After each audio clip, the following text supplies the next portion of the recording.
Պատկա արտաքին աճել, ինչ է կարել։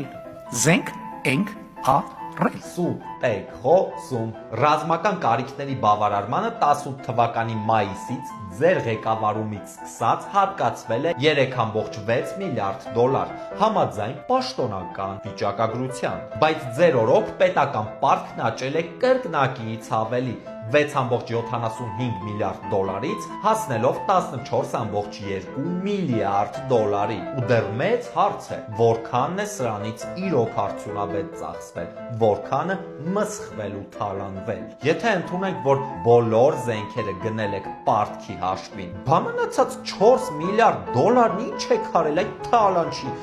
տներեք։ Այ պարոն Այգչյան, գործարան եք բացել, գիտահետազոտական կենտրոն եք հիմնել, թե Արցախահայության բոլոր կարիքներն եք հոգացել։ Իսկ միգուցե մնացածով պարգևավճար եք բաժանել ու ձեր շքեղ կյանք ապահովել։ Օրինակ Աննա Հակոբյանին թուրք դիզայների գերթանկարժեք ծիգրովկա գնել։ Իդեպ տիկին Աննա, անկեղծ ձեզ շատ է սազում։ Պարոն Փաշինյան, հաջորդ անգամ նախկիններին թալանչի անվանելուց առաջ մի պահ մտորեք։ Իսկ դուք ինչով եք պակաս որ։